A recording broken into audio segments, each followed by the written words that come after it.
पंचम अध्याय श्री श्रुतवाच हरसे मुनिकर आगे श्रुत कहती अनुरागे शुण सकल मुनिजने हरिचरित सावधाने गंगा समीप देव ऋषि सुख आसने दृढ़ बसी व्यासे पूजिले मन तोष जे जात गोविंदर अंश हरसे बिना हस्ते नहीं कहती व्यास मुख चाही नारद उवाच हे व्यास परा सरस्वत तुम्भे सुभावे भाग्यवंत तुम्भर चंचल बदन देखी जानिलु तुम्भ मन सकल वेद शिष्य देई पुराण भारत विहाई संसार इष्ट धर्म जेते सर्व संपूर्ण तुम्भ चिते वेद विचार ब्रह्म चिंती चित्ते नहिला तुम्भ शांति भले जानिला एका मुहि तुम्भे स्वभाव पुण्य देही नारद वाक्य शुणी कने व्यास कहती अवधाने व्यास उवाच तुम्भे कहिल मुनि जेते मोर अभ्यास बहुमते वेद पुराणे अर्थ जेते सर्व मु संपादिली चिते तथापि आत्मा तुष्ट नहे मन न रहे स्थिर देहे तुम्भे जे ब्रह्मार नंदन तेणु जानिल मोर मन हेमंत स्थिर करिबारे गोविंद बिना केबातरे सकल शास्त्र तहुसार जार महिमा आगोचर ताहार भक्ति जेणु नहीं एणु मोचित स्थिर काहीं तुम्हें सकल गृह जान विष्णुर महिमा प्रमाण से सर्व जीवंक ईश्वर जार माया रे संसार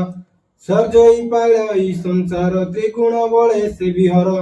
से माया ताकु न लागई नित्य से निज सुख थाई तीनी लोके तुम्भ देह निरते ब्रह्मर अभिप्राय प्राणी को बाह्य अभ्यंतरे जेसने समीर संचारे आत्मा को आत्मा साक्षी रूपे नित्य बहिरे निज सुखे से विष्णु पद ब्रह्म जले तुम्भर स्नान निश्चले से जल शीत उष्ण भाव नित्य तुम्भर अनुभव ताहार महिमा प्रमाणे तुम्भको अन्य केबा जाने कह आनंदे मुनि बर जेमंते मन हेब स्थिर नारद उवाच मुनि सत्य ए वचन तेणु संतोष नहे मन धन संपद कामर्थे जेते कहिले वेद शास्त्रे कृष्ण निर्मल जैसा गुण जेणु न कले उच्चारण जे धर्मे कृष्ण दोष नही से धर्मे चित्त न घटाई जदि गोविंद गुण ग्रामे अभ्यास तांता किछि श्रमे जेबे जीवा वाक्य श्रमे न करे कृष्ण गुण ग्रामे जे बाणी जगत तारिणी ता छाड़ी अन्य जेबे भणी ताकु बोली काकावाणी जय गोविंद न शुणी निश्चय काकथिर से जड़े के बाहब गाई परमहंस मनु मेले जे जानती पुण्य तीर्थ कूले जे वाक्य कृष्ण गुण गाई निश्चय पुण्य तीर्थ से वाक्य जन तपना से तीर्थ जैसे ने पाप धन तीर्थ जैसे ने पाप धन से वाक्य जन तपना से कृष्णर गुण गाथा जेबे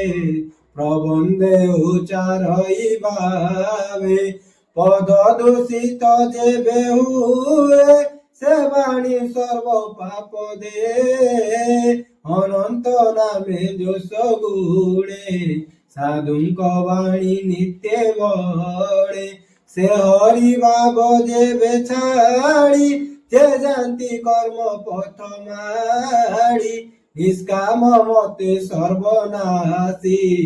तप साधंती बने पसी हरि महिमा छाड़ी देवे ଅତି ନିର୍ମଳ ଜ୍ଞାନ ଭାବେ ସେ କାହିଁ ଅଶୁଭ ନାସିବ ତପ ସାଧିଲା ଫଳ ଦେବ ଯେ ପୁଣ୍ୟ ବେଦ ମାର୍ଗେ କରେ ନିର୍ମଳ ଚିତ୍ତେ ଫଳ ଧରେ ହରିଙ୍କୁ ନ କଲେ ଅର୍ପଣ ସେ ସର୍ବ ଫଳ କାରଣ ତୁମେ ସ୍ୱଭାବେ ଭାଗବତ ମହାନୁଭବେ ସୁଧଚିତ ସତ୍ୟ ବଚନ ଦ୍ରୁତବତୀ ଏଣୁ ଅମୋଘ ତୁଣ୍ଡଗତି ସମାଧି କର କୃଷ୍ଣ ପାଦେ ତାଙ୍କ ଚରିତ ଅନୁବାଦେ ପ୍ରବନ୍ଧେ ଭାଗବତ କର ଅଖିଳ ଜନଙ୍କୁ ଧର ପ୍ରବନ୍ଧେ ଭାଗବତ କର ଅଖିଳ ଜନଙ୍କୁ ଧର ଯେ ପ୍ରାଣୀ ଅନ୍ୟ ମାର୍ଗେ ଭଜେ ହରି ଭକତି ଦୂରେ ତୁଜେ କୃଷ୍ଣ ଭକତି ଲାଭ ଛାଡ଼ି ତୃତୀୟ ବର୍ଗେ ଲୋଭେ ବଢି ତାହାଙ୍କ ସୁଖ ଲେଶ ନାହିଁ ସମୁଦ୍ର ଯେନେ ନାବ ଥାଇ ଜଳ ପବନ ମେଘ ତେଜେ କୂଳ ନ ଲାଗେ ବେଗେ ବାଜେ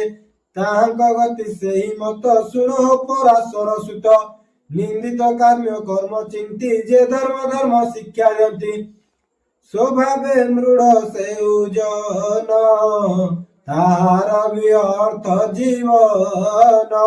ସାଧୁ ନିବାରି ନ ବୁଝନ୍ତି ଜଗତେ ନାହିଁ ତାଙ୍କ ଶସ୍ତି ପାପ ଆଚାରି ନର ଲୋକେ ଅନ୍ତେ ସେ ପଡ଼ନ୍ତି ନରକେ ତୁମେ ସ୍ୱଭାବେ ବିଚକ୍ଷଣ ଭାବ କଲେ ଜାଣ ଅନନ୍ତ ପାର ବିଷ୍ଣୁ କଥା ତୁମ୍ଭେ ବନନେ ସାମରଥା ନିର୍ଭୂତି ପୂର୍ବୂତି ଏ ମାର୍ଗେ ପ୍ରାଣୀ ତରିବେ ଯେଉଁ ଭାବେ ହରି ଚରିତ ଦୀପକର ଜନକୁ ଅନ୍ଧାରୁ ଧର ଯେ ପ୍ରାଣୀ ନିଜ ଧର୍ମ ତେଜେ ହରି ଚରଣେ ଦୃଢ଼େ ଭଜେ ଭଞ୍ଜୁ ମରଇ ଯେବେ ଦୁଃଖ କେବେ ନ ପଡ଼େ ନରେକେ ସ୍ୱଧର୍ମେ ନ ଭଜନ୍ତି ପ୍ରାଣୀ ହରି ମହିମା ପରିମାଣି ଅନ୍ତେ ତାହାର ଗତି ଯେତେ କେ ଅନୁମାନ ପାରେ ଚିତେ ଏବେ ଶୁଣ ମୁନିବର ପଣ୍ଡିତ ଜନକ ବ୍ୟବହାର ଯେ ଲାଭ କେହି ନ ଜାଣନ୍ତି ସେ ଭାବ ଯାର ଚିତେ ଚନ୍ତି ଏ ଅଧ ଉର୍ଦ୍ଧ୍ୱେ ନିପତେ ସେ ପ୍ରାଣୀ ଭଜନ୍ତି ନିରତେ ତାହାଙ୍କ ମଧ୍ୟରେ ଏକ କ୍ଷଣେ ନହିଲେ ସେ ଫଳ ଧାରଣେ ସେ ଅର୍ଥେ ଯତ୍ନ ଯେ କରନ୍ତି ସଂସାରେ ପଣ୍ଡିତ ବୋଲାନ୍ତି ସେ ଫଳ ପାଇ ଦୁଃଖ ଧାଇ ଭ୍ରମଣେ ସୁଖ ନ ଲଭଇ ଭ୍ରମନ୍ତେ ଅବାଜେ ବେପାଇ ପୁଣି ଭ୍ରମଇ ତାହା ଖାଇ କାଳର ବେଳେ ପୁଣ ଏ ଭବ ମଧ୍ୟେ ତା ଭ୍ରମଣ ହେଣୁ ମୁକୁନ୍ଦ ପାଦ ଗତେ ଯେ ପ୍ରାଣୀ ଭଜନ୍ତି ନିରତେ ମୁକୁନ୍ଦେ ପଥେ ତାଙ୍କ ଗତି ଅନ୍ୟର ପଥେ ନ ଭଜନ୍ତି ଅନ୍ୟର ପଥେ ନ ଭଜନ୍ତି ମୁକୁନ୍ଦ ପଥେ ତାଙ୍କ ଗତି କୃଷ୍ଣର ପାଦ ପଦ୍ମରସ ନିରତେ ଯେ କରନ୍ତି ଗ୍ରାସ ସେ ରସ ଛାଡ଼ିବେ ସେ କେନେ ରସେ ରସିକ ଜନ ଯେନେ ଈଶ୍ୱର ହେତୁ ଏ ସଂସାରୁ ଈଶ୍ୱର ବାର ଜଣୁ ଉତ୍ପତ୍ତି ସ୍ଥିତି ନାଶ ଈଶ୍ୱର ହୁଇ ପ୍ରକାଶ ଈଶ୍ୱର ଜୀବ ଏ ସଂସାର ଏ ସର୍ବ ଏକ ପ୍ରକାର ଏ ସର୍ବ ବେଦ ବ୍ରହ୍ମ ଜାଣି ବେଦରେ ଅଛି ପରିମାଣି ତୁମ୍ଭେ ସର୍ବଜ୍ଞ ମୁନିବର କହ କୃଷ୍ଣର ଅବତାର ତୁମ୍ଭେ ଯେ ଆତ୍ମାର ମେରମି अंतर दृष्टि अंतर्जामी परम पुरुषर कला सुमरी गोविंदर लीला संसारे निस्तारण अर्थे श्री भागवत कर ग्रंथे स्वभावे जार जन्म नाही माया सयळे देह बही तार चरित कर चिते प्रकाश कर जनहिते ए जे पुरुषंकर सार यज्ञ तपस्या निर्विकार इष्ट पूजन जप दान जेबे भावई कृष्ण नाम पूर्वे निर्मल मुनि जने तपचरी गौरवने संसार सार कृष्ण कथा निरते गाई गुणगाथा ए भाव पाई निजे मते कहली तुमर अग्रते पूर्वर दक्ष साप पाई जन्मिले दासी पुत्र होई ब्राह्मण घरे एकाएकी मोहर जननी सेवकी कार्य करई रात्र दिने हेमंत विधिर विधाने से विप्र घरे वर्षा काले अतिथि ब्राह्मण मिलिले ताहाको अन्न जल देई ब्राह्मण कले भाव वही से विप्र शुण मो वचन আজি जीवन मोर धन्य तुमर दया जेते मोते मो घरे रदिना केते दुर्गम मोर साए चारी हेरु तुमर घरे सारी हेउ कहिले विप्र जने मुइटी बोले सुध माने रहिले मनर संतोषे मु सेवा करी तांको पासे बालक चंचल मो चित्त सेवा करई अविरत से विप्रगण मोते चाहि आश्वास कले दया भाई समदरसी जेणु सर्वे कृपा से कले मोर भावे ताहाक भजनर अन्ते पत चष्टे रही जेते ताहा बुंजई नित्य मुई अन्य भजन मोर नाही उच्चिष्ट भोजन प्रसादे मोर चित्त प्रमादे विप्रंक मुख हरिवाणी ताहाक अनुग्रहे शुणी निरते शुणी पद पदे मन बुड़िला कृष्ण पादे कहि कन्या जणाइले विषय विषाहु नाई तेणु ए सदगति रूप प्राणी करु दरे कल्पित मुहि देखई बायन्ते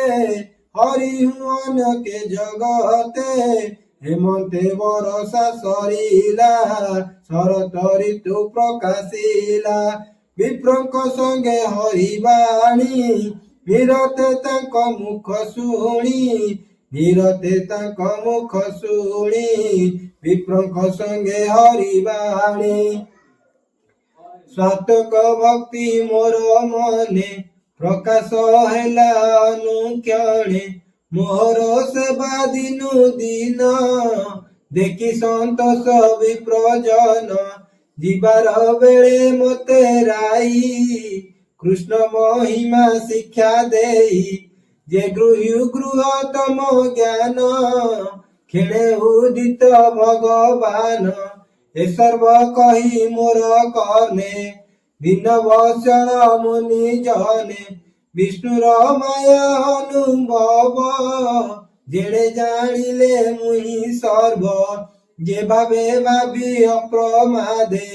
प्राणी पसंती कृष्ण पादे आत्मार गति प्रकाशई तापत्रय जे जाई व्याधि उपजे जेउ अंगे से द्रव्य चिकित्सा न लागे हेणु गोविंद रस तेजी जेबे विषय रसे भजी से कहीं तरीवे संसारे पड़ती घर अंधकारे हे भव मध्य देह धरे श्रीकृष्ण भक्ति कर्म करे विष्णुर जेते गुण ग्राम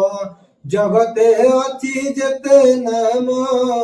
मंत्र उच्चारी स्तुति करी पूजा करती गृहे भरी से न पड़ती माया मोहे अंते पसंती हरि दे हेमते साधु संग मेले कृष्णर भक्ति जोग भले अशेष दुख दूर गला से हरि मते आज्ञा देला ଏବେ ହୋ ଶୁଣ ମୁନିଙ୍କର ହରିଚରଣ ମନେ ଧର କୃଷ୍ଣର ଗୁଣ ଗ୍ରାମ ଯେତେ ପ୍ରାଣୀକୁ କହ ଭାଗବତେ ବିଷୟା ରସେ ପ୍ରାଣୀ ମରେ ଆତ୍ମାର ଗତି ନ ସୁମରେ ସେ ଯେବେ ଭାଗବତ ଶୁଣି ତରିବ ଭବ ତରଙ୍ଗିଣୀ ଏମତେ ବ୍ୟାସ ଆଗେ କହି ବାଣୀ ସଙ୍ଗୀତେ କୃଷ୍ଣ ଗାଇ ସେ ମୁନି ବର ପାଦ ଯୁଗେ ସୁଜନେ ନମ ଅନୁରାଗେ ହୋଇବ ଭବ ବନ୍ଧ ନାଶ କହି ଜଗନ୍ନାଥ ଦାସ କହି ଜଗନ୍ନାଥ ଦାସ ହୋଇବ ଭବ ବନ୍ଧ ନାଶ। इति श्रीमद्भागवते महापुराणे पारमहंस्यं संहितायां वैशाख्यं प्रथमस्कन्धे व्यासो नारद संवादे नाम पंचमोऽध्यायः समाप्तः।